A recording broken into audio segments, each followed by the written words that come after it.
Hey Doug, Dennis Feidner, CFO on the go.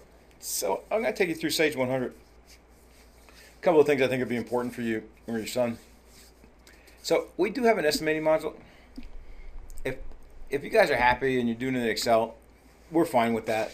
There's just some synergies by using our estimating, which you can always add down the road if you want to. So this happens to be a commercial electrical job that I have bid for, and I had all of these different items, bid items that I had to bid. And so I'm just looking at this right now, the signal conduit and boxes. And so this whole thing here, and it's about 100 something rows, is all of the items that are associated to the signal conduit, okay? One of the items that we have to do is this one right here, and that's install the box, okay?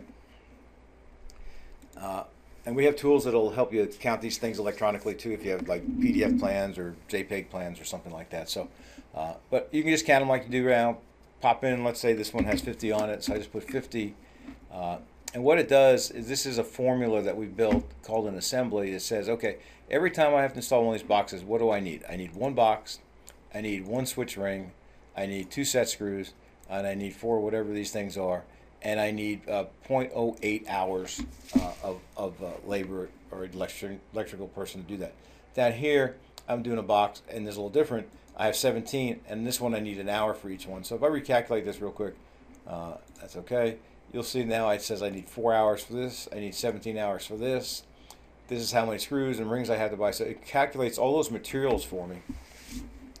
And the reason, one of the 2 major reasons for doing this is I can now put this over to the budget, which makes my cost reports a lot more effective. Although I can enter this stuff in from Excel. I can create a proposal to give to the owner. I can create a purchase order to my supplier to buy all those materials, etc. So that is one reason people use our estimating. Definitely not required, especially at the beginning. At the beginning, you can actually enter all those budgets from your Excel in, or actually copy and paste them in. A couple of reports that I think are important for you. Yeah, let's just do that next. Let's just pull one up real quick. Hang on a second. It doesn't make any difference with these items. This could be pull wire, install switches, whatever. So these items are your items.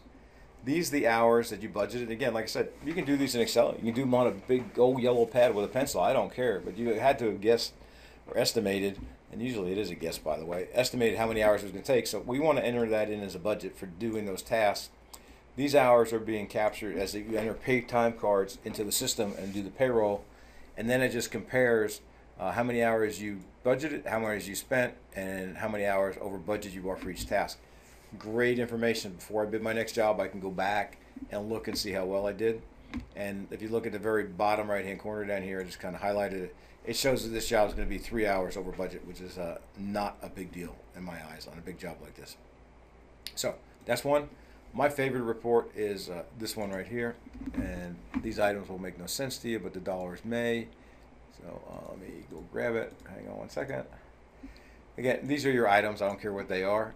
Very simply, this is the dollars that you kind of calculated on bid day that it was going to cost. This is how many you had to do. So it could be 400 foot of wire. It could be 400 light fixtures. It could be whatever.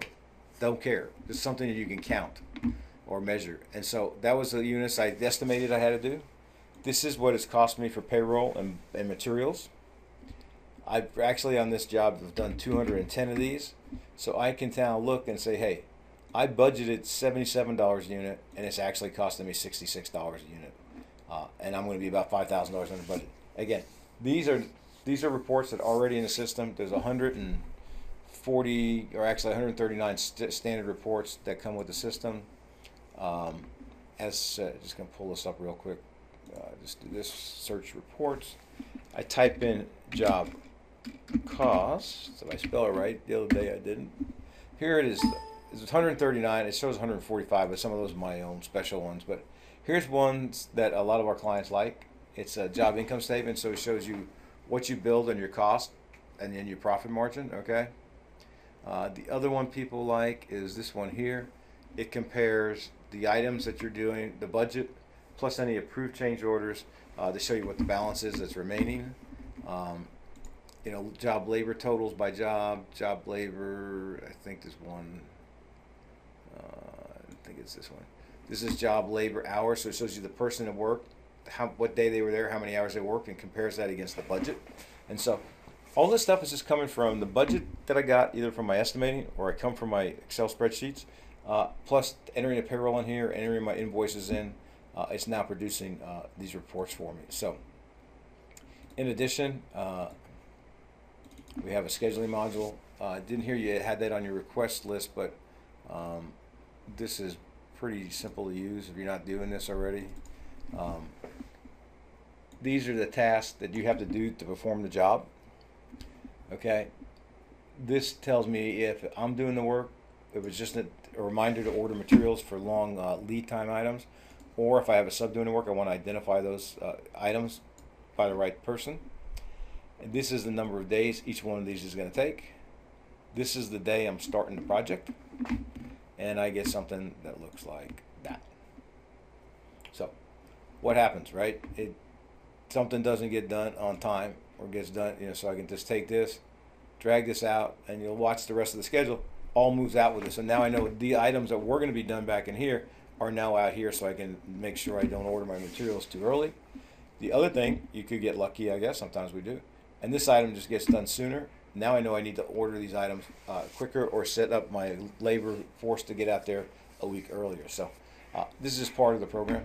It comes with the core modules, and so it's something that it's very useful. If you're not doing scheduling now, it really will keep you on task and probably speed up some of your jobs by identifying when you need materials and how many people you're going to need.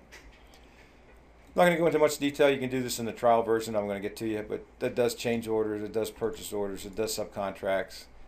It's an add-on module, so if you're having to deal with RFIs, transmittals, submittals, daily field reports, punch list, the things that, all that paper that you're having to deal with to get the project done for a GC, we kind of manage that for you as well.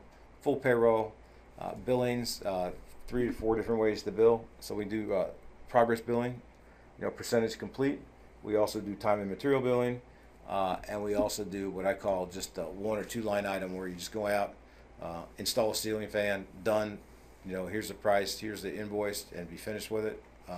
We can do those as well. So anyway, as you can tell, full job management, subcontract purchase order, change orders, daily field reports, hours complete we looked at, the unit cost we looked at.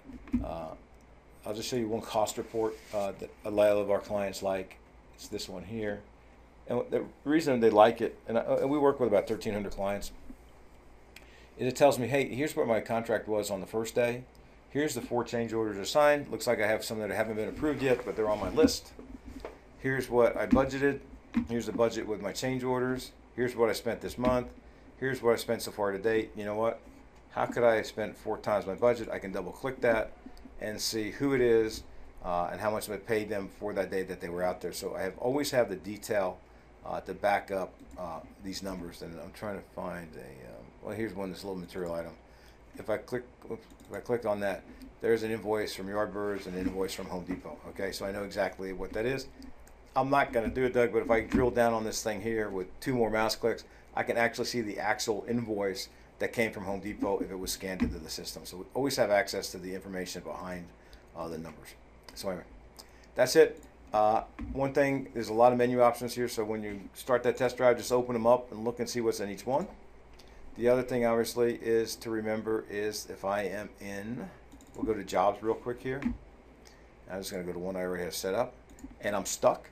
Don't know what to do here. I can go up to my help screen, say about this window, and say, what do I want to do? You know what? I want to enter a job.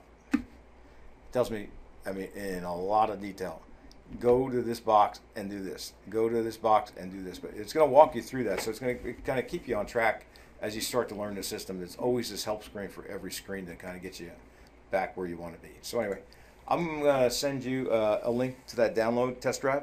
There's a couple of restrictions on it. I think you can't print. There was one other one, and I don't use it very often, obviously. But I know you can't print, but everything else is pretty functional. So anyway, thanks for your time. If you want to see more, if you want to jump online and ask questions, let's see if we can get that scheduled. Anyway, if you have any questions, just shoot me an email. That's always the best way to get a hold of me.